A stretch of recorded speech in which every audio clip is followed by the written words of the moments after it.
வேந்தர் தொலைக்காட்சி நடத்துகிற ஒரு அழகான நிகழ்வு, அருமையான நிகழ்வு, மக்கள் தர்பார் என்கிற இந்த நிகழ்வை இவ்வளவு சீரோடும் சிறப்போடும் எழிலோடும் ஏற்றத்தோடும் பண்பாட்டோடும் நடத்தி கொண்டிருக்கக்கூடிய சட்ட கல்லூரி என்றாலே எங்கள் ஐயாவை தான் ஞாபகம் வருவார்.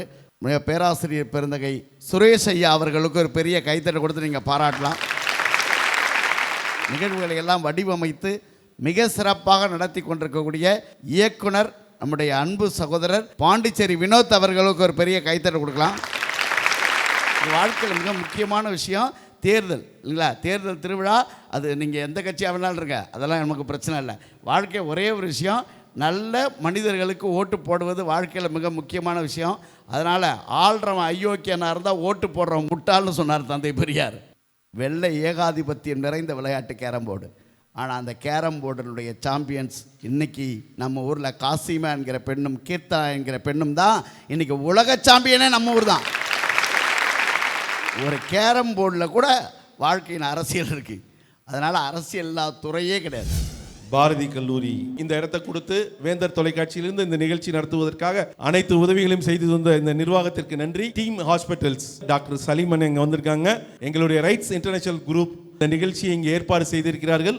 நன்றியை தெரிவித்துக் கொண்டு வேந்தர் தொலைக்காட்சி சார்பாக மக்கள் தர்பார் நிகழ்ச்சி தொடங்குகிறது. இந்த நிகழ்ச்சி ஒரு விழிப்புணர்வு நிகழ்ச்சி. தயவு செய்து அரசியல் என்பது புனிதமானது, கேவலமானது அல்ல. அந்த புனிதமான விஷயத்தை புனிதமானவர்கள் கையில் இருக்கும்போது சிறப்பாக இருக்கும், கேவலமானவர்கள் கையில் போது கேவலமாகிவிடும். ஆகவே இந்த நன் அரசியலை முன்னோக்கி செல்ல வேண்டும் என்று சொல்லி தமிழக சட்டப்பேரவை நடக்கக்கூடிய தினமான ஏப்ரல் 23 அன்று ஓட்டு இருக்கவங்க தயவு செய்து முதலில் சென்று ஓட்டளித்து இந்த தமிழ்நாட்டின் வளர்ச்சியையும் கொண்டு வந்து சேர்க்க வேண்டிய பெருமை ஒவ்வொருவருக்கும் உண்டு. ஓட்டு போடுவது உங்களுடைய உரிமை, அப்பொழுதுதான் கேட்கக்கூடியது உங்களுடைய கடமை. இதற்காக ஒரு 14 பேச்சாளர்கள் இங்கே வந்திருக்கிறார்கள். என்ன தலைப்புன்னு பார்த்தீங்கன்னா, நாடு முன்னேற யார் பங்களிப்பு அவசியம், வாக்களிக்கும் வாக்காளர்களா, போட்டியிடும் வேட்பாளர்களா, அதிகாரமிக்க அதிகாரிகளா. ஓட்டு போடுறோம் பார்த்தீங்களா, வாக்காளர்கள் உங்களை இந்த ஒரு மாசம் சுத்தி சுத்தி வருவாங்க, எங்களுக்கு ஓட்டு போடுங்கன்பாங்க, எங்க தம்பி நிக்கிறான்பாங்க, எங்க சொந்தக்காரன் நிக்கிறான்பாங்க. அதை தாண்டி இந்த சமூகத்திற்கு சேவை செய்பவர்களா என்று சொல்லி வாய்ப்பளிக்க வேண்டிய பெரும் பொறுப்பு வாக்காளர்களுக்கு உண்டு. அந்த வாக்காளர்கள் சரியாக செயல்பட்டால் வேட்பாளர்களும் சரியாக செயல்படுவார்கள், வெற்றி பெறுபவர்கள் சரியான ஆட்களாக இருப்பார்கள். அதே மாதிரி அதுக்கடுத்து பார்த்தீங்கன்னா, போட்டியிடும் வேட்பாளர்களா, நான் எம்எல்ஏ ஆனால் இந்த புதுக்கோட்டையை தலைகீழாக திருப்பி வைப்பேன், நம்பக்கூடியாத விஷயம்லாம் சொல்லுவாங்க. அவனுக்கு மாற்றி ஓட்டு போட்டுறக்கூடாது வேட்பாளர். அப்படி ஒரு வேட்பாளரை நம்ம தேர்ந்தெடுத்து விடக்கூடாது. அந்த வேட்பாளர் தகுதியானவரா, இந்த நம்ம ஊருக்கு செய்வாரா, நம்ம ஊருக்கு அந்த தகுதி அவருக்கு இருக்கா, நம்ம பிரச்சனையை சட்டமன்றத்தில் பேசுவாரா. வேட்பாளர் தேர்வு அதே மாதிரி பார்த்தீங்கன்னா, அதிகாரமுள்ள அதிகாரிகளா. அரசு காபந்து அரசு. இந்த நாடு இப்பொழுது இந்த 3 மாதம் அதிகாரிகள் தான் நாட்டை ஆண்டு கொண்டிருப்பார்கள். இந்த அதிகாரிகள் சரியாக செயல்பட வேண்டும், நடுநிலைமையோடு செயல்பட வேண்டும். அன்னைக்கு நமக்கு நிறைய செய்தி கிடைக்கும், வேட்புமனு தாக்கல் பண்ணுவேன், நிறைய பேர் டிஸ்மிஸ் ஆகும். என்னடான்னு கேட்டா, அந்த ஓரத்தில் ஒரு புள்ளி வைக்கலன்னு. அதிகாரமிக்க அரசியலில் இன்னைக்கு பெண்கள் பங்கேற்க வேண்டும் என்பது மிக முக்கியமான ஒரு விஷயமாகிவிட்டது.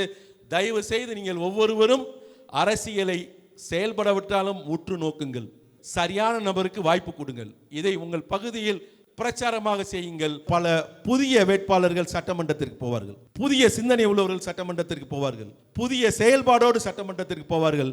சட்டமன்றம் தான் தமிழ்நாட்டின் முதல் கோவில். உங்கள் வாழ்த்துக்களோடு பெரும் மதிப்பிற்குரிய பேச்சாளர்கள் இங்கே வந்திருக்கிறார்கள். இன்னைக்கு நம்ம நாடு முன்னேற யாருடைய பங்களிப்பு அவசியம் அப்படின்னு சொல்ல போனா, நான் சொல்றது வாக்காளர்களின் பங்களிப்பு தான் அவசியம்னு சொல்லுவேன். நடுவரை அவர்களே, உங்களை ஒரு கேள்வி கேட்கிறேன். எடுத்தோனவா பாவம் இல்லையா? ஆமாங்க ஐயா, இந்த நாடு முன்னேறதுக்காக எத்தனை டைம் நீங்க ஓட்டு போட்டிருக்கீங்க? 21 வயசுல இருந்து கரெக்டா ஓட்டு போட்டுட்டு இருக்கோம். அப்படி நீங்க நல்ல தலைவரை தேர்ந்தெடுக்கணும் அப்படிங்கிறதுக்கு ஓட்டு போட்டிருந்தீங்கன்னா நீங்க தான் இந்த நாட்டோட நல்ல மனிதர். முத நல்ல மனுஷன் சொன்னது இந்த அம்மா தான். இந்த நாடு முன்னேற பல கோடி மக்கள் ஓட்டு போடுறாங்க.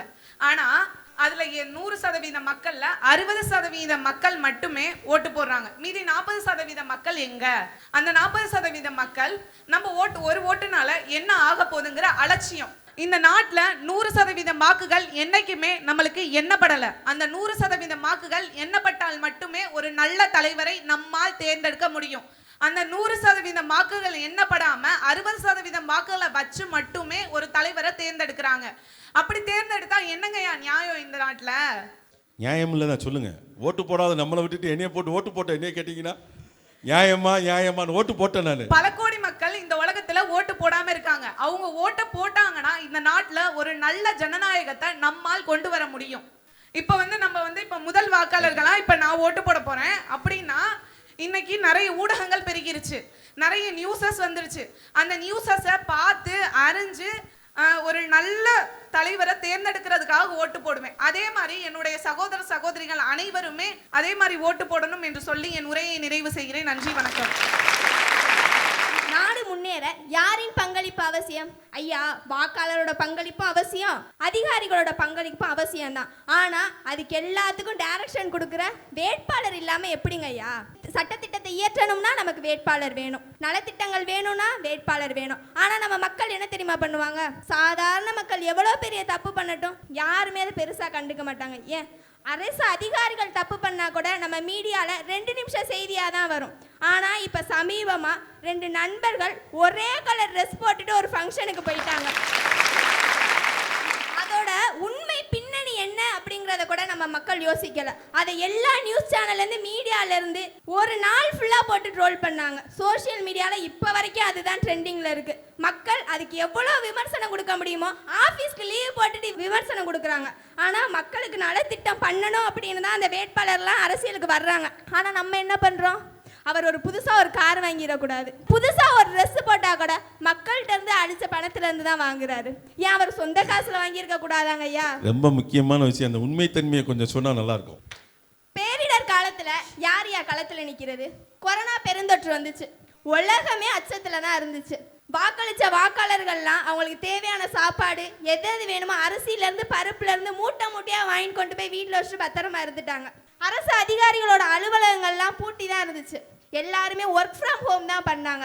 ஆனா தனக்கு வாக்களிச்ச வாக்காளர்களோட தேவை என்ன அப்படிங்கிறதுக்காக யோசிச்சு அந்த பெருந்தொற்று காலத்திலையும் மக்களுக்காக வந்து நின்னது நாங்க வாக்களிச்ச வேட்பாளர். உண்மையிலே கொரோனா காலத்தில் அரசாங்கத்தில் இருந்து அதிகாரிகள் இருந்து துப்புரவு தொழிலாளர் வரை அதிகாரிகள் இருந்து அதே மாதிரி நிர்வாகத்தில் எம்எல்ஏ எம்பி எல்லோருமே வந்து களத்தில் நின்று போராடினார்கள். உண்மையில் அவர்களுக்கு எங்களுடைய மிகப்பெரிய மக்கள் தர்பார் சார்பாக நன்றியையும் தொடர்ந்து செயல்பட வேண்டும் என்ற வாக்குறுதியும் கேட்டுக்கொண்டு சொல்லுங்கம்மா ப்ளீஸ். எல்லாருமே எம்எல்ஏவும் எங்க ஊராட்சி மன்ற தலைவரும் கவுன்சிலர் மட்டும் தாங்க வந்து பார்த்தாங்க. பக்கத்துல இருக்க பக்கத்து வீட்டுக்காரங்க கூட நல்லா இருக்கீங்களான்னு ஒரு வார்த்தை கேட்கல. எப்படி கேட்க முடியும்? செத்து போயிடுவா, பரவாயில்லையா? நீ அவன் சாகுறதுக்குள்ளப்ப வழி சொல்லிட்டு இருக்க. பக்கத்துல இருக்கவன் கூப்பிட்டுக்க, நீ கேட்க வேண்டியதானே? நீ கேட்க மாட்டேன் இப்ப அப்படின்னா என்ன, நம்ம செத்து போயிடுவோம்னு பயம். அவர் கரெக்டாக தான் இருந்தாங்க. யார்கிட்டையும் பேசக்கூடாது, யார்கிட்டையும் கை கொடுக்கக்கூடாது, யார்கிட்டையும் தொடர்பு வச்சுக்கிற கூடாதுன்னு சொல்லியிருந்தாங்க. அதனால நாங்க வந்து உங்களை கூப்பிட்டு கேட்கல. சொல்லுங்க பஸ். நாடு முன்னேறணும் அப்படின்னா கல்வி வாய்ப்பு, கல்வி வளர்ச்சி அடையணும், வேலை வாய்ப்பு வேணும். இது எல்லாத்துக்குமே அடித்தளமா இருக்கிறது வேட்பாளர்கள் தான். அதனால தாங்க ஐயா சொல்றேன், நாடு முன்னேற பெரிதும் பங்களிப்பது வேட்பாளர்கள் மட்டும்தான். அருமை அருமை அருமை, வாழ்த்துக்கள். எல்லா வேட்பாளரும் இந்த அம்மா கூப்பிட்டுருவாங்க. இப்ப எல்லா வேட்பாளரும் ஒரு 2000 பேர் கூப்பிட்டு, அப்பா எங்களோட முக்கியத்துவத்தை மக்களிடம் சொல்லுங்கள் அப்படின்னு சொல்லி நீ பெரிய எஃபெக்ட் ஆயிடுவ. ரைட்டா? அந்த ட்ரெஸ்ஸை விட நீ எஃபெக்ட் ஆயிடுவ. வாழ்த்துக்கள். நாடு முன்னேற யாரின் பங்கு அவசியம்?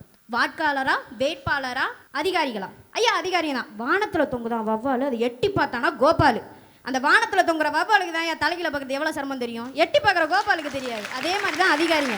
காலையில வந்து ஓட்டு போடுறவங்க ஓட்டு போயிட்டு போயிடுவாங்க, வேட்பாளர்கள் கேட்டுக்கிட்டு போயிடுவாங்க. ஆனா கடைசி வரைக்கும் அவங்க போட்ட ஓட்டை எடுத்துட்டு போய் பத்திரப்படுத்தி எண்ணி எல்லாத்தையும் சரி பண்ணி அதையும் எவனும் தூக்கிடக்கூடாதுன்னு அதை பத்திரமா பார்த்து கொண்டு போய் கடைசியில கொடுக்குறவங்க தான் அந்த அதிகாரிகள். ஐயா, அதிகாரி ஆகிறதுனா சும்மா இல்லையா? அதிகாரி ஆகணும்னா அவங்க எவ்வளோ கஷ்டப்படணும் தெரியுமா? வேட்பாளர் வந்து 5 வருஷத்துக்கு ஒரு தடவை தான் வீடு ஏறி வருவாங்க. அதே மாதிரி வாக்காளர் அப்போ மட்டும் தான் பேசுவாங்க. ஆனால் அதிகாரிகள் ஆகணும்னா நைட்டு பகலாக தூங்காமல் நைட்டு ஃபுல்லாக படித்து அங்கே புக்கு வாங்கி இங்கே புக்கு வாங்கி 10வது ஸ்கூல் பிள்ளைகிட்டலாம் புக்கு வாங்கி மாடல் கொஸ்டின் பேப்பராக படித்து 10 லட்சம் பேர் எழுதுனா 10,000 பேருக்கு தான் நான் சீட்டு தருவேன்னு சொல்லி அந்த 10,000 பேர்லேயும் நான் வருவேன், என் பெற்றவங்களை நான் பெருமைப்படுத்துவேன், முடியாதுன்னு சொன்ன முன்னாடி முடிச்சு காட்டுவேன், என்னால் முடியும், நான் செஞ்சு காட்டுவேன், என் லைஃப்பை நான் செட்டில் பண்ணுவேன்னு சொல்லி கஷ்டப்பட்டு ரெஸ்பான்சிபிலிட்டியோட அந்த சீட்டில் வந்து உட்காந்தா அவங்க சொல்லுவாங்க ஈஸியாக வந்து வந்து அதிகாரி ஆயிட்டாரு, நல்லா சம்பாதிக்கிறாருன்னு. அந்த சம்பாதிக்கிறதுக்கு தகுந்த வேலை பார்க்காமலையா நாங்கள் இருக்கோம்? ஐயா காலையில் ஓட்டு போடும்போது வர்றதுல 3 விதமாக இருப்பாங்க. ஒருத்தர் வந்து ஓட்டு போடணுமேனு வருவாங்க, ஐயோ ஓட்டு போடணுமா இன்னைக்கு ஓட்டா அப்படின்னு வருவாங்க. இன்னைக்கு ஓட்டு போட்டே ஆகணும்னு சில பேர் ஒத்துக்கிறேன், சில பேர் ஒரு நம்பிக்கையோடு வருவாங்க, ஒரு உள்மனதோட வருவாங்க. ஆனால் அதில் இன்னும் 2 வகை இருப்பாங்கய்யா. இன்னைக்கு ஓட்டு போட போகிறேம்மா அப்படின்னு சொல்லிட்டு காலைல அம்மா கொடுத்த 2 இட்லியை சாப்பிட்டுட்டு அமைதியா இன்னைக்கு என் பிள்ளை எவ்வளோ பொறுப்பாக போகுது பாரு, அங்கே பின்னாடி ஒரு பிள்ளைய வச்சுட்டு அவன் எப்படி போயிட்டு இருப்பான் தெரியுமா? அது அங்கே போய் லெஃப்ட் ஹேண்டில் விட்டுருவான். அவன் அங்கே ஓட்டு போட்டானு தெரியாது, போடலையான்னு தெரியாது. பின்னாடி ஒரு பிள்ளைய ஓட்டு போட கூட்டி போனாரோ, ஆமையா அதுக்கு ஓட்டு போட கூட்டி போயிருப்பாரு. நீங்க தப்பா பேசக்கூடாது பஸ். ஐயா அது மட்டும் இல்லை, அன்னைக்கு வந்து காலையில் வீட்டுக்கார மட்டும் திட்டு வாங்கினாலும் எல்லா ஃபைலையும் மனப்படம் பண்ணிக்கிட்டே வீட்டில் வருவாராங்க. அந்த இடத்துல இப்போ காலையில் ஒரு வேட்பாளர் வரலன்னா அந்த ஓட்டு நடக்கும், வாக்காளர் வரலனாலும் ஓட்டு நடக்கும். இதே ஒரு அதிகாரி அங்கே நான் காலையில் வரல எனக்கு முடியலன்னா அந்த நடக்குமாயா? அங்கே ஒரு பெரிய இடமே நின்று போகும்லையா? பெட்டியே திறக்காது. அதிகாரி ரொம்ப முக்கியம். பெட்டி திறந்தா தான் ஓட்டு போட முடியும், ஓட்டு போட்டாதான் அவர் எம்எல்ஏ ஆக முடியும். காலையில் யார் என்ன சொன்னாலும் அந்த இடத்துல நாங்கள் வேலை செய்கிறோமா இல்லையா? ஒரு பெரிய அதிகாரி எங்களை திட்டினாலும் நாங்கள் என்ன சொல்கிறோம், சரி சார் நான் அடுத்து அதை செஞ்சிடறேன். இதே ஒரு வாக்காளர் வந்துகிட்டு இருக்கும்போது ஏன்டா லைனில் நிற்க மாட்டேன், லைனில் நின்றேன் ஒரு வார்த்தை சொன்னால் போதும் நான் ஓட்டே போடல எந்திரிச்சு போயிடுறேன். இப்படி ஒரு அதிகாரி எந்திரிச்சு போக முடியுமா? நீங்கள் இப்போ நிறைய பேர் இன்ஸ்டாகிராம் சோஷியல் மீடியாலாம் ஓப்பன் பண்ணுங்கய்யா, ஹாய் கேஸ் நான் ஓட்டு போட்டுட்டேன்னு இழுக்கிறது, இல்லைனா வாக்கில் இருந்துட்டு எனக்கு ஓட்டு போட்டுருங்க அப்படிங்க வேண்டியது. ஆனால் யாராவது நான் அது மக்களுக்காக இவ்வளோ வேலை செஞ்சுருக்கேன்னு ஒரு அதிகாரி இது வரைக்கும் எங்கேயாவது சொல்லியிருப்பாங்களா? மக்கள்கிட்ட சொல்லியிருக்காங்களா, இல்லை சோஷியல் மீடியாவில் சொல்லியிருக்காங்களா? அவங்க வேலை பார்க்குறதுக்கு தான் சம்பளம் வாங்குறாங்க. பல லட்சம் ரூபாய் சம்பளம் வாங்கி கொண்டு அந்த வேலையை செய்கிறார்கள். அது அவருடைய கடமை. செய்யாவிட்டால் சட்டம் தன் கடமையை செய்யும். ஆமாம் கண்டிப்பாக நிறைய பேர் செய்கிறாங்க. இன்னைக்கு வாழ்க்கையில் நிறைய பேர் தன்னோட கடமைகளை சரியாக செய்கிறனால தான் நிறைய பேர் நல்ல வாழ்க்கையிலேயே நல்ல முன்னேற்றத்துக்கு வராங்க. ஒரு அதிகாரி நினச்சா ஒரு பெரிய மாற்றத்தையே ஒரு ஊருக்கு கொண்டு வர முடியும். யார் எது கொடுத்தாலும் நீங்கள் முதல்ல அந்த அதிகாரி கிட்ட தான் போய் கேட்கணும், எனக்கு கொடுக்க வேண்டியதை ஏன் கொடுக்கல. கொடுத்த நபர்கிட்ட போக மாட்டோம், ஆனால் கொடுத்தவங்கள்ட்ட நம்ம கரெக்டாக போய் நிற்போம். அதனால் நாடு முன்னேற பெரிதும் பங்களிப்பது அதிகாரிகளே என்று சொல்லி எனது துறையை துவங்குகிறேன். அம்மா சொன்னாங்க கொடுக்க வேண்டியதை ஏன் கொடுக்கலன்னு கேட்குறோம் உரிமையோடு அப்படின்னு சொன்னாங்க. அவரும் கேட்பாரு எனக்கு கொடுக்க வேண்டியதை ஏன் கொடுக்கலன்னு கேட்குறாரு சில அதிகாரிகள். அப்படி அதிகாரிகள் இருக்காங்க, அதை மறந்துடக்கூடாது. நீங்கள்லாம் மாற்றம் கொண்டு வர வேண்டும் என்பது அந்த விழிப்புணர்வு பேச்சு நல்லா இருந்தது. வாழ்த்துக்கள், சிறப்பு. ஐயா, ஒரு நாடு முன்னேறதுக்கு யாருடைய பங்களிப்பு அவசியம்? என்ன பொறுத்த வரைக்கும் கேட்டா போட்டியிடக்கூடிய வேட்பாளர்களுடைய பங்களிப்பு தாங்க அவசியம். அதாவது ஒரு தலைவர் நல்லா இருந்தாதாங்க ஒரு நாடு முன்னேறும். என்னதான் நடக்கும் நடக்கட்டுமே, இருட்டினில் நீதி மறையட்டுமே, தன்னாலே வெளிவரும் மயங்காதே, ஒரு தலைவன் இருக்கிறான் கலங்காதே. ஆமா, ஒரு தலைவன் இருக்கிறான் கலங்காதே. ஒரு தலைவன் இருந்தா மட்டும்தாங்க ஒரு நாடு நல்லா இருக்கும். ஒரு சில பேர் சொல்றாங்க நாட்டுல அது இலவசமா கொடுக்குறாங்க, இது இலவசமா கொடுக்குறாங்கன்னு. அதெல்லாம் ஃபர்ஸ்ட் யாரோடைய பணம்ங்க? அதெல்லாம் நம்மளுடைய பணத்தை தானேங்க வாங்கி நமக்கு திருப்பி கொடுக்குறாங்க. அது எப்படிங்க நீங்க இலவசம்னு சொல்லலாம்? உலகத்திலேயே நம்பர் 1 பணக்கார நாடுன்னா எதுங்கய்யா? அமெரிக்காவை சொல்லுவோம்ல. அமெரிக்கா தான் உலகத்திலேயே அதிக கடன் வாங்குற நாடாவும் ஒன்று இருக்குது. நம்ம நாட்டை மட்டும் ஏங்க கடன் வாங்குறேன்னு சொல்றீங்க? எல்லாம் நாங்கள் மக்களுக்காகத்தானங்கய்யா பண்றோம். ஒரு சில வேட்பாளர்களும் இருக்காங்க, ஃபோன் எடுத்தா நச்சுங்கிறாங்க. ஏதோ அவன் பொண்ணுக்கு கல்யாணமா, எம்எல்ஏவாலே சாதிக்க முடியலையா, என்ன சாதிக்க சொல்றாங்க. ஒரே குஷ்டமப்பா, அட ஒரே கஷ்டமப்பா. இப்படி வெளில சொல்ல முடியாத வேட்பாளர்களும் நிறைய பேர் இருக்காங்க. அது எவ்வளவு பெரிய எஃபெக்ட் இன்னும் கவுண்டமணி கொடுத்தது. இன்னும் பல வருஷம் கழிச்சு இந்த எஃபெக்ட் இருக்கு. உண்மையிலே அரசியல்வாதி ரொம்ப கேவலமா சொல்லியிருப்பாங்க, அதுக்கு ஒரு எஃபெக்ட் இருக்கும் பாருங்க. அப்படிலாம் இருக்கிறாங்கய்யா வேட்பாளர். ஒரு நாடு முன்னேறத்துக்கு ஃபர்ஸ்ட் அதிகமா பங்களிக்கிறது யாரு அப்படின்னா போட்டியிடக்கூடிய வேட்பாளர்கள் தான் அப்படின்னு நான் சொல்லிக்கிறேங்கய்யா. வேட்பாளர் ரொம்ப தகுதியுடையவராக இருக்க வேண்டும். வேட்பாளர் சொன்ன செயலை செய்பவராக இருக்க வேண்டும். சொன்னதையும் செய்வதையும் ஒருங்கிணைக்கக்கூடிய நபராக இருக்க வேண்டும். ஒரு நல்ல தலைவரை அடையாளம் காட்டக்கூடிய நபராக இருக்க வேண்டும் வேட்பாளர் என்று சொன்னமைக்காக வாழ்த்துக்களை சொல்லி சிறப்பாக பேசுனீங்க. வாழ்த்துக்கள். ஐயா அவர்களே, நான் பேச எடுத்துக்கொண்ட தலைப்பு வாய்ப்பு தரும் வாக்காளர்கள். இங்கே எங்கேயும் போக வேண்டாம், நேராக இங்கே ஸ்க்ரீனை பாருங்கள். நான் எப்படி உங்கள்கிட்ட தெய்வத்தை காட்டுறேன்னு சொல்லணும், உங்கள் எல்லாரையும் சமமாக்க போகிறேன். எத்தனையோ பெரிய பாதுகாப்புகளில் இருக்கக்கூடிய பிரதமர், இந்திய நாட்டின் முதல் குடிமகன். இங்கே நம்ம ஊரில் இருக்கக்கூடிய குப்பன்னு சுப்பன்னு ஒன்று. அனைவரும் உங்களுடைய விரலை தூக்குங்கள். வாக்களிப்போம் என்று சொல்லி உறுதிமொழி ஏற்போம் என்று சொன்னது அவர் சொன்ன விஷயம். வாக்களிப்போமா? வாக்களிப்போம். வாக்களிப்போம். வாழ்த்துக்கள். அந்த வாக்கு உங்களுக்கும் ஒன்று தான், இந்திய நாட்டு பிரதமருக்கும் ஒன்று தான், கோடீஸ்வரனுக்கும் ஒன்று தான், அனைவருக்கும் ஒன்று தான். இமயம் முதல் குமரி வரை அனைவருக்கும் ஒரே வாக்கு. ஐயா இன்னொன்று சொல்கிறேன், என் தாய் எனக்கு கொடுத்தது உயிர், என் தாய்நாடு எனக்கு கொடுத்தது வாக்கு. என் தாய் எனக்கு கொடுத்த உயிரை வைத்து என் குடும்பத்தை முன்னேற்றலாம், என் தாய்நாடு கொடுத்த வாக்கை வைத்து என் தாய்நாட்டை முன்னேற்றலாம். இதில் எந்த மாற்று கருத்தும் கிடையாது. நம்ம சொல்கிறோம், எல்லாரும் மரத்தை பார்த்துருக்கீங்களா? மரத்தில் என்ன தெரியுது? கிளை தெரியுது, மரம் தெரியுது. ஆனால் அந்த மரத்துக்கு வித்திட்ட விதை தெரிகிறதா? தெரியாது. அதை போல தான் வாக்காளர்கள். அரசியல்வாதிகள் தெரியலாம், அரசு ஊழியர்கள் தெரியலாம், அவர்களை வித்திட்டவர்கள் இந்த வாக்காளர்கள் தான். மரம் எவ்வாறு வேரிலிருந்து நீரை உறிஞ்சுகின்றதோ அதை போல இந்த அரசு ஊழியர்களுக்கும் அலுவலர்களுக்கும் அரசியல்வாதிகளுக்கும் நாம் உதவி பண்ணுவோம். அவர்கள் தவறாக நடந்தால் புயல் என்ற மிகப்பெரிய உருவம் கொண்டு சாய்த்து விடுவோம் என்று கூறி விடைபெறுகிறேன். நன்றி, வணக்கம். நல்ல வேளை எங்கள் வேட்பாளர் யாரும் வரல. அண்ணே வந்து புயல் இயல் விரட்டுவோம் அப்படி இப்படின்னு சொன்னோன்னே நிறைய பேர் பயந்துடக்கூடாது. மிரட்டுறாரு, வேட்பாளரை மிரட்டுறாரு. நீங்கள் சரியாக வேலை பார்க்கலன்னா நாங்கள் உங்களை வீட்டுக்கு அனுப்பிவிடுவோம் மிரட்டுறாரு. எவ்வளோ பெரிய தைரியம் அவருக்கு இருக்கு பாருங்க. உண்மையில் இது ஒரு நம்மலாம் வாக்காளர் ஓட்டு போட்டு விதியோன் பேசக்கூடிய நிலை மாறி நம்ம கேள்வி கேட்கிற இடத்துக்கு வந்திருக்கோம். அந்த இடத்திலிருந்து செயல்படுவதுதான் இந்த விழிப்புணர்வு நிகழ்ச்சி. மக்கள் தர்பார் கூட இது போன்ற ஒரு நிகழ்வை உருவாக்குவதற்காக இந்த மேடை உருவாக்கப்படுகின்றது. இந்த நிகழ்ச்சியில் பல புதிய நபர்கள் பொறுப்பேற்றிருக்கிறார்கள். ஆசிரியர் பெருமக்களையும் என் கல்லூரி மாணவிகளையும் வணங்கி என் உரையை துவங்குகிறேன். வணக்கம். இப்போ நான் வணக்கம் வச்சதுல நீங்கள் கண்டுபிடிச்சிருக்கணும், நான் வணக்கம் வச்சது பேச வந்தவரா இல்லை, ஒரு வேட்பாளராக வந்திருக்கேன். ஐயா, நாமினேஷன் தாக்கல் பண்ண ஒரு வேட்பாளராக வந்திருக்கேன். உங்கள் கனவு பலிக்கட்டும், வாழ்த்துக்கள். நன்றி ஐயா. சட்டமன்றத்துக்கு போகிறப்ப அங்கே நாங்கள் இருந்தாலும் இருப்போம், உங்களை வரவேற்க. ஐயா, நாமினேஷன் தாக்கல் பண்ண வேட்பாளராக வந்திருக்கேன். எனக்கு ஒரு ஓட்டை போட்டுருங்க ஐயா, ஓட்டை போட்டுருங்க. எனக்கு புதுக்கோட்டையில் ஓட்டு இல்லையே. அடியேனை நம்புங்க மக்களே, அடியேனை நம்பினோர் கைவிடப்படார். அப்புறம் பாருங்க, ஓட்டை போட்டோனே ஜெயிச்சோனையும் உங்கள் வீட்டு கல்யாணம், காது குத்து, துக்கம், சடங்கு எல்லாத்துலேயும் நம்ம தான். இந்த மாதிரியெல்லாம் மக்களை சந்தித்து அவங்களோட குறை நிறைகளை அங்கேயும் தெரிஞ்சுக்கிட்டு, தபால்கள் மூலமாகவும் மனுக்கள் மூலமாகவும் தெரிஞ்சுக்கிட்டு, சரி இதுக்கெல்லாம் தீர்வு காணலான்னு சட்டசபைக்கு போனால் அங்கே என்ன நடக்குது தெரியுமா? எங்களுக்கு பிரச்சனை வரும். நாங்கள் எங்களுக்கு இந்த நாட்டு மக்களுக்கு எங்களுக்கு நிதி வேணும்னு சொன்னால் இன்னொரு தலைவன் வருவான், பத்தாது உனக்கு கொடுக்க முடியாது எனக்கு நிதி வேணும்னு சொல்லி சண்டை வரும். அங்கே பொம்பளையாக இருந்தால் சேலையை பிடிச்சி விடுவோம், அதே ஆணாக இருந்தால் சட்டையை இழுச்சி விட்டு பவால் மாதிரி பறக்க விடுறாங்க சார். இவ்வளோ சட்டமன்ற நடவடிக்கையை நேரலையில் பார்த்துருக்கீங்க, நல்லா தெரியுது. சேலை கிழிக்கிறதும் சட்டை கிழிக்கிறதும் நேரலையில் பார்த்துருக்கீங்க, வாழ்த்துக்கள். இந்த சண்டை சச்சரவுலையும் மக்களுக்காக உழைச்சி நலத்திட்டங்களை வாங்கிட்டு நாங்கள் வரோம் சார். அங்கே எந்த ஒரு வாக்காளரும் சண்டை வாங்கலை, சட்டை கிளியலை, எந்த ஒரு அதிகாரியும் சண்டை போடலை, சட்டை கிளியலை. அதனால தான் சொல்கிறேன் முதல்வர் அவர்களே, நாடு முன்னேற வேட்பாளர்களோட முளைப்பும் தான் இந்த நாட்டை முன்னேற்றுதுன்னு சொல்லி விடைபெறுகிறேன். நன்றி. நாங்கள் எவ்வளோ கஷ்டப்படுறோம், சட்டை கிழிஞ்சு, வேட்டி கிழிஞ்சு, சேலை கிழிஞ்சு, இந்த வாக்காளர்களுக்கெல்லாம் நாங்கள் வந்து அனைத்தையும் செய்து தருகிறோம் என்று சொல்லி உண்மையிலே நடந்தால் மகிழ்ச்சி. வாழ்த்துக்கள், நல்லா இருந்ததுயா, சிறப்பு. ஐயா, இன்னைக்கு நம்ம நாட்டில் ரேஷன் கடையில் 5 கிலோ அரிசி வாங்குறதுக்கு நம்மளுடைய கைரேகை கேட்குறாங்க. விவசாயி தன்னுடைய நிலத்துக்கு போடக்கூடிய யூரியா வாங்குறதுக்கு கைரேகை கேட்குறாங்க. இவ்வளவு ஏன், முதியோர்களோட ஓய்வூதியம் வாங்குறதுக்கு கூட கைரேகை கேட்குறாங்க. ஆனால் நம்மளோட தலைவிதியவே முடிவு பண்ணக்கூடிய தேர்தலில் வாக்குச்சாவடிக்கு ஏன் கைரேகை கேட்கறது இல்லை? அப்படி கைரேகைய